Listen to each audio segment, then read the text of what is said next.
1st of May, International Workers' Day, dozens gathered at the Chancellery of the Georgian government to demand dignified and safe working conditions.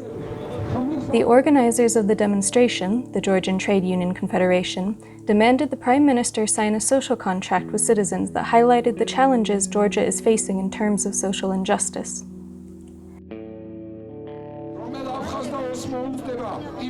Why would Abkhazians and Ossetians want to live under the jurisdiction of a country where 10 workers have died and 11 were injured solely this year?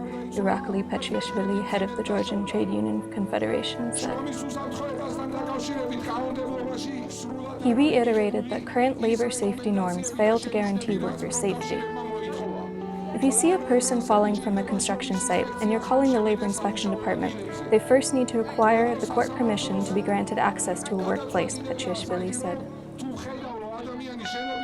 After pressure from activists, Georgia adopted a new law on occupational safety in February, granting inspectors new powers to inspect all workplaces in the country without a court order or prior warning.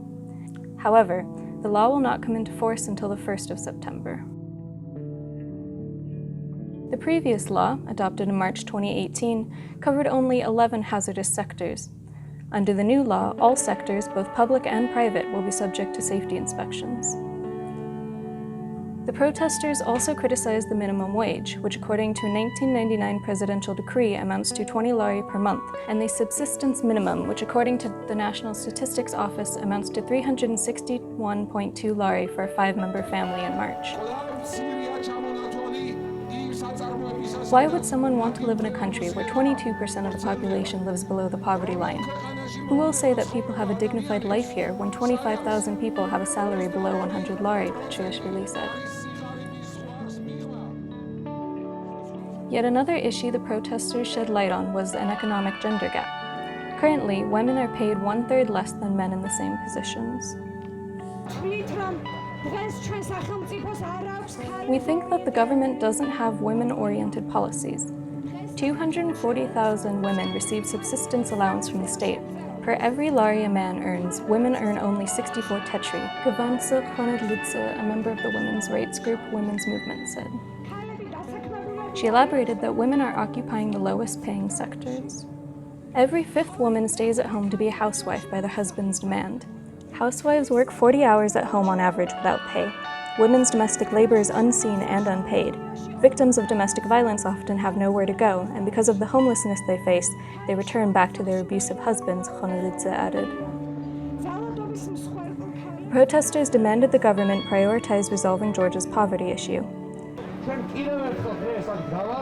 We have come out here once again to make our deaf political class hear us out, that every 5th child in Georgia is starving, that workers die, that wages are not dignified, Grigogo Galia, an independent candidate running for office in the Georgian parliament's midterm elections, said. He also said that while the government is reiterating that Georgia is heading towards the European Union, the reality is quite different. We have started to look like the least developed country where people are not protected, where labor is not protected, where labor is not considered a right, where humans are not considered as citizens, where humans are not considered at all, Gagalia said. The social contract demonstrators demanded the Prime Minister sign includes obligations such as creating a labor safety and labor rights inspection body, defining the minimum wage, and requiring equal pay for men and women, among others.